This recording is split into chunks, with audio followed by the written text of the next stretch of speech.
The Ohio State Buckeyes are in. They made the college football playoff. Perhaps it wasn't as dramatic after Friday's annihilation of USC. I think Ohio State fans certainly felt pretty good, but now it's official, and we know that the Buckeyes are going to play a de facto road game in Georgia, in Atlanta, against the defending national champion Georgia Bulldogs. There is no rematch right out of the gate with the Michigan Wolverines. We got a lot to get to. Thoughts and feelings from this weekend, reaction to Ohio State making the college football playoff. It's all coming up next here on Buckeye Breakdown. We've got the whole crew together as we cover Ohio State with our instant analysis from Ohio State. There's something that doesn't feel right. Unbelievable effort from him today. Is E.J. Liddell going to crack the first team All Big Ten? I think he can be the guy. I'm not trying to start a quarterback controversy. He seems to have the durability. He certainly has the toughness. This is the question on a lot of people's minds here. Welcome to Buckeye Breakdown. Well, hi, everybody, and welcome to Buckeye Breakdown on what is a very happy Sunday afternoon in Columbus, Ohio. I'm Brendan Gulick along with Craig Hyson. Thanks for hanging out with us on Buckeye Breakdown all year, and we're glad we've got some postseason football to talk to you about because officially Ohio State is going to play in the college football playoff semifinals. They drew the Georgia Bulldogs in the 1-4 matchup, and TCU will play Michigan in the Fiesta Bowl 2-3. The winners will play in the national championship game in Los Angeles. You can support the show by subscribing to the YouTube channel. Would certainly appreciate it if you did that. We do these shows live pretty regularly as we are now. And if you're listening to it after the fact, thanks for doing that. But know that you can interact with us live if you want. And we can certainly try to take some questions along the way if you have any. Craig, boy, I'll tell you what, I wasn't particularly concerned about Ohio State getting in today, but I texted you right before the show went on the air at noon Eastern, and I have to admit I'm a little surprised. I thought Ohio State was going to Phoenix. I'm glad they're in either way, but my gut reaction is that admittedly I am a little bit surprised. They got a chance. That's all we wanted. You made a great point. The ratings of the New Year's Eve playoff games haven't been the best. It kind of made me think once you said that yeah, they'll put them at 3 just to have the ratings boost. But I thought they did the right thing having them at 4. If I was on the committee, that's where I would have had them. To me, you can't penalize TCU for making their conference title game. I know they've played close games all year. Yesterday's game was another thriller. But yeah, excited to have a chance to play Georgia. It's going to be a heck of a game. And I think that's maybe the juxtaposition here is like, okay, I understand their process of we're just going to rank the teams. We're not going to consider anything else. We're just going to rank them. Whatever we think it is. And whatever happens from there, happens from there. I don't know that that's the most intelligent way to go about it. I understand it. And I think maybe I would in some cases argue for that. But why wouldn't you have the discussion? Why wouldn't you look at what you could have with a guaranteed rematch? It was an incredibly well-watched game. 17 million people around the country watched Ohio State, Michigan. You know the advertising dollars you can sell for that, unless those ad sales are done, and there's nothing they can do to change that. You know what the ratings have been on New Year's Eve before. They're fine, but they haven't been as high. Why wouldn't you try to make that happen? They must feel as a committee that TCU is without question substantially more deserving of being the 3 seed than Ohio State. The only way I can understand how they went about that is for me to say, okay, they must have been that convinced, no matter what, that even though TCU lost, for the first time in college football playoff ranking history, a team lost and didn't move down in the rankings. Mm-hmm. What did you think about, I know we were both just watching the selection show. What did you think about Boo Corrigan saying that they did not talk about a rematch at all? Stupid. What did you think think about that dumb. answer? I didn't like it. I understand it, but I don't like it. He answered it very matter of fact. I'm shocked, and I don't know if I believe that they did not talk about that at all in the room, what that game would mean for college football to have that rematch. I was surprised that without a doubt, he said they did not talk about it at all. Yeah, I mean, it just that really struck me in a strange way. It's like I get it. I understand your process. You've made it clear. I just don't agree with it. I don't like it. And I'm not mad that Ohio State got in the playoff and is playing Georgia. That's going to be unbelievable. It's what we wanted all last year. We thought Ohio State and Georgia were on this collision course to the college football playoff championship, and that there was nothing that was going to stop either one of those two teams. Obviously, we didn't get that. Georgia went on a great run and won the whole thing. And now, as Ryan Day said, life's about opportunity, and the Buckeyes have an opportunity. They're going to get a chance to go play a de facto road game. Now, look, Buckeye Nation travels well, and so I'm sure Ohio State will have a good contingent there. But to play Georgia at the Mercedes Benz Superdome in Atlanta, that's a tough road environment. You thought Penn State was challenging. Go down and play in Atlanta and see what it's made of down there. I think Ohio State's capable of winning the game. I don't have any thoughts that they can't pull this off. But Georgia's legit, man. And I guess the flip side of the argument here is, if the goal now is win the national title, like, you're in. So you want to win them both, right? You got to win the first one to get to the second one, but the idea is to try to win it all. Maybe it's actually better for Ohio State that they didn't draw Michigan. I was kind of thinking about that. Yeah. Think of the emotion that's going to go into that game.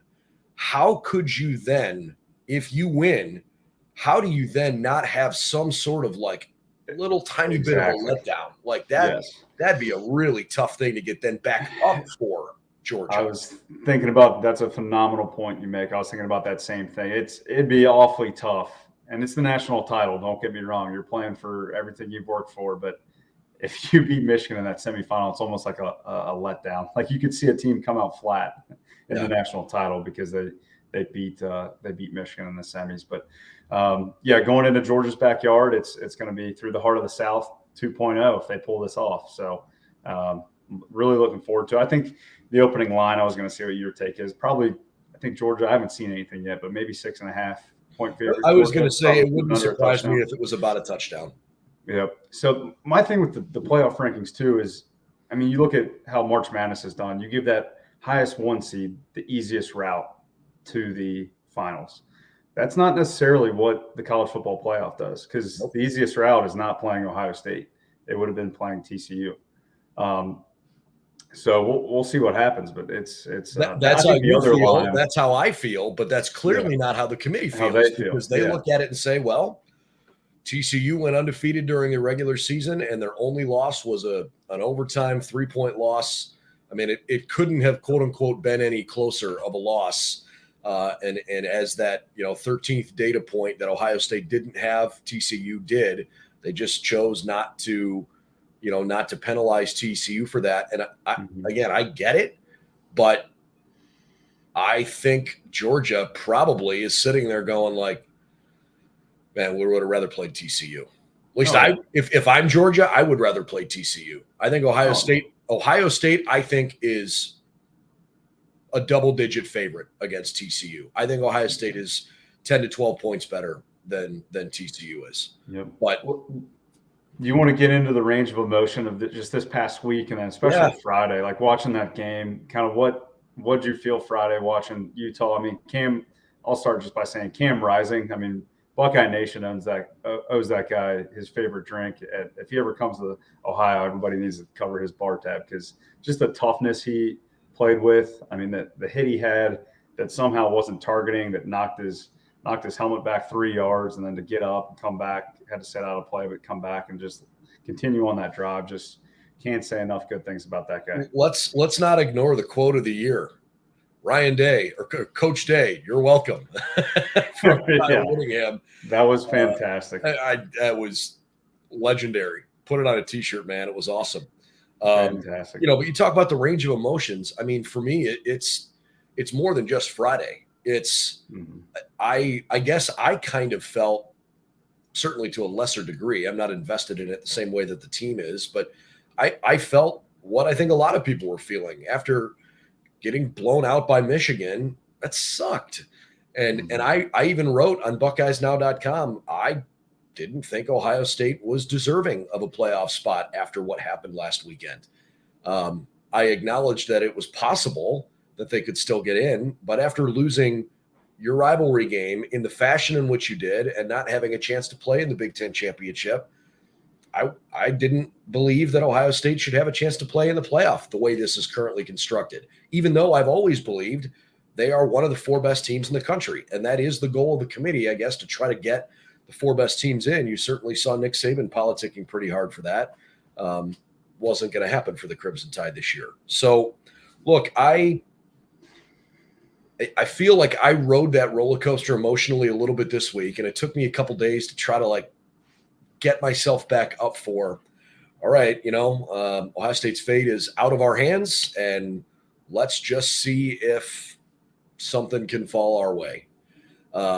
I did not anticipate that USC would lead Utah 17-3, and then Utah would outscore them 44-7 the rest of the game in one of the single worst tackling performances I've ever seen. The biggest difference between the way USC lost and the way Ohio State lost, Ohio State gave up big chunk plays, blown coverages, just wide, 75 and 85-yard touchdown runs that nobody touched him. It wasn't like a broken tackle. It was, they just hit home run plays and they went. I felt like USC's effort defensively was atrocious.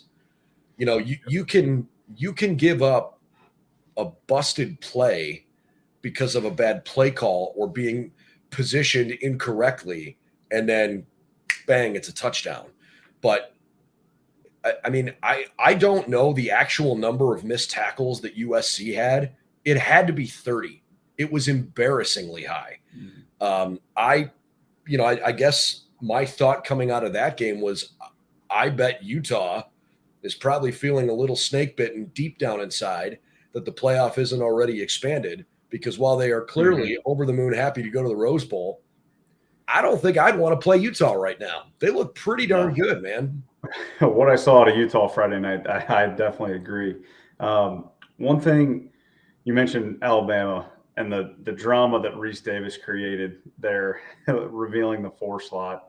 I mean, to me, there was no real discussion. I know it's made for TV event and he wants to build the drama there, but I mean, there's no discussion, I think, even in my mind, that Alabama could have gotten into this playoff.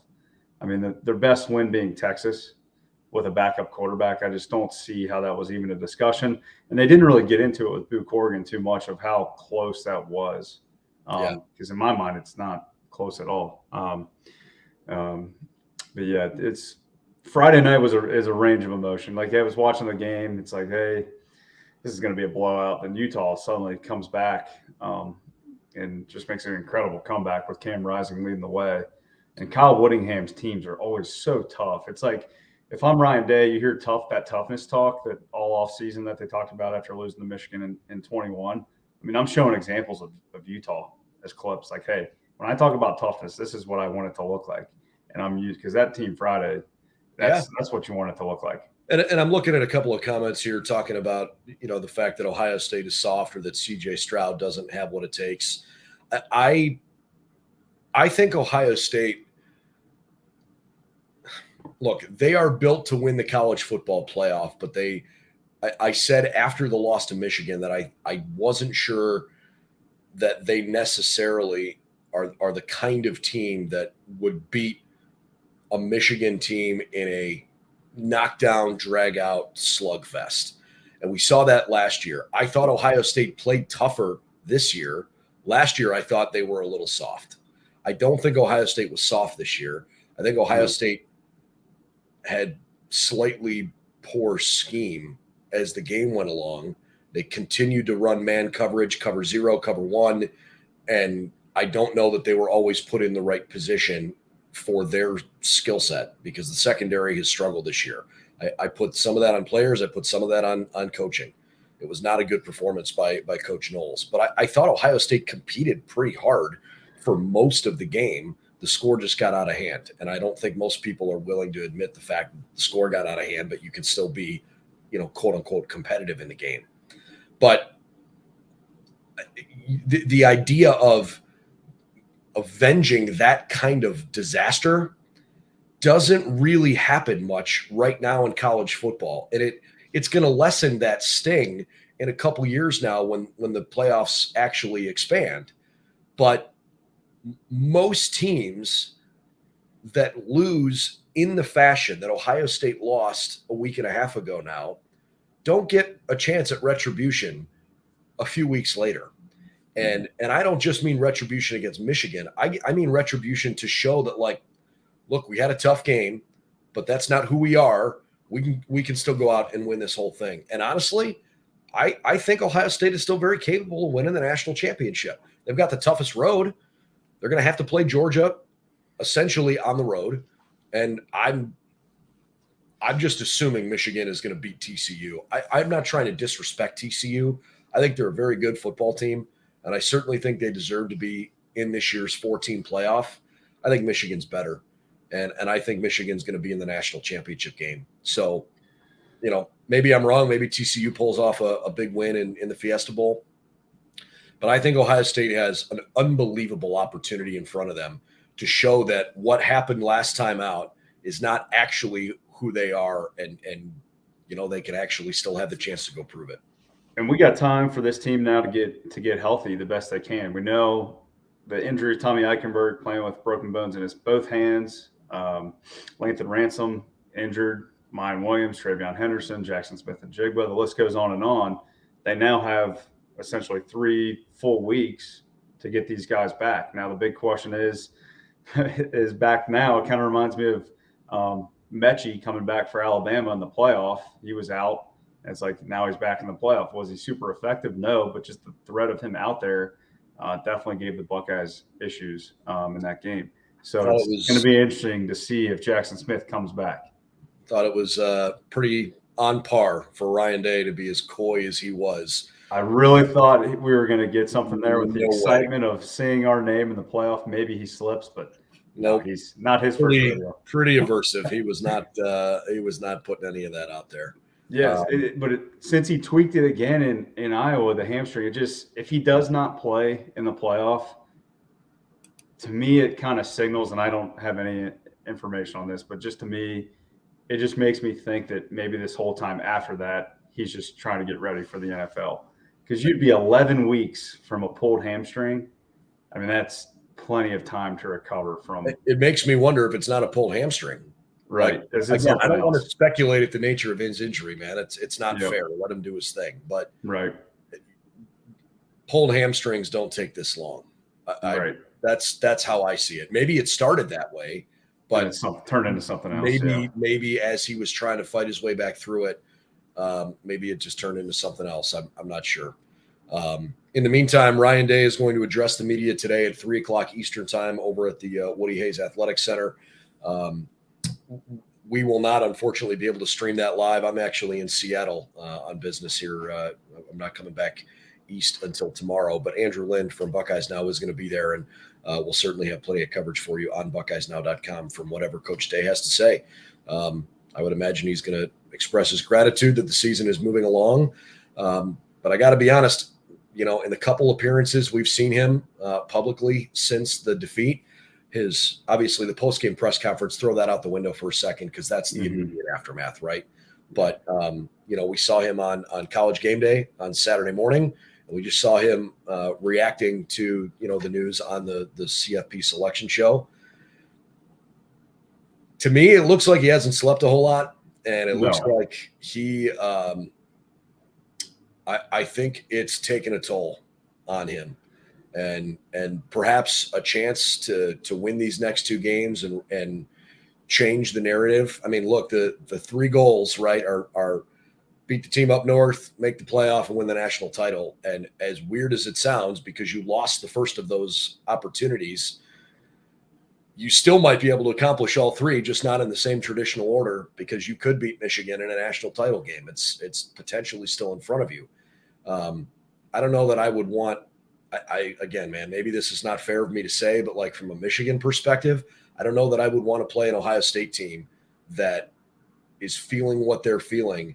And with this year's personnel and a second crack at it, knowing that Blake Corum is out for the year. I know they still ran the ball really well. Donovan Edwards obviously had a big day, but if Ohio State doesn't give up those couple of chunk plays, and frankly, if they execute a fake punt instead of totally botching that play, which completely changed the course of that game, maybe it's a different story. It's certainly a closer game, not the taste that they have with a blowout. So yeah, and they got that question. Go ahead. Sorry. Yeah, I just said I imagine they are trying to battle the emotions of understanding that, hey, we lost and we didn't play well, but we weren't nearly as far away as we were a year ago, and there's a chance they might get him again. Yeah, Donovan Edwards answered the question last night very classy way, asking if they look forward to playing the Ohio State again if they get that opportunity. J.J. McCarthy, obviously a very confident player, as he should be. I mean, he's 1-0 against and the Buckeyes in his starts. So I think he said he'd be blessed to play Ohio State again and looks forward to that opportunity. So hopefully there is that opportunity. That'll be the most watched college football game of all time if it happens. So hopefully we can see that. But Georgia, it's gonna be tough to beat Georgia. I mean, in their backyard, home game for them. Just the fact that Georgia's defense is still as good as it is with all the guys that they lost to the NFL is honestly amazing. How well they play, and lost their defensive coordinator. Yep, and Brock Bowers is an absolute stud. Every NFL team is salivating to get him on their roster. So it's going to be tough. Just looking forward real quick to that game. Obviously, J.J. McCarthy gave Ohio State some trouble with his feet in the second half. Stetson Bennett, in my opinion, is an even better runner than J.J. McCarthy and more effective in how he moves around in the pocket, and he's a better passer. So the Buckeyes are going to have to sure some things up on how they handle Stetson Bennett. It's going to be really fun to watch because Ohio State's going to have their hands full for sure. And as Kirby Smart alluded to, those two programs compete a lot of times for the same players. And it's going to be a hell of a game. I'm really excited that Ohio State's going to get a chance to play what everybody has always said this year is the best team in the country. And frankly, most of last year, people were saying that Georgia was the number one team. And unfortunately, Ohio State didn't have the chance to play them last year. And they're going to get that crack here in 2022. All right, Ryan Day will talk to the media in about 90 minutes in Columbus. We'll have it for you on BuckeyesNow.com, but we will not have the live streaming press conference. But we will post his thoughts and some reaction to that. And we got a ton of coverage coming up here over the next couple of weeks as we get ready for a New Year's Eve showdown. The Ohio State Buckeyes are in. Third time in 4 years. They're going back to the college football playoff. Obviously, 4 years is a pretty good run for this team. Ryan Day has done a really good job at 45-5, but a national championship this year would certainly lessen the sour taste in his mouth, I would imagine, after what happened about a week and a half ago. A lot of fun in front of us, and we look forward to covering it for you along the way. For Craig Hyson, I'm Brendan Gulick. Thanks for subscribing to our channel. Appreciate that, and look forward to seeing what the Buckeyes have in store here on New Year's Eve, as well as the couple of weeks here leading up to it. No matter what, we'll cover it for you all the way on Buckeye Breakdown.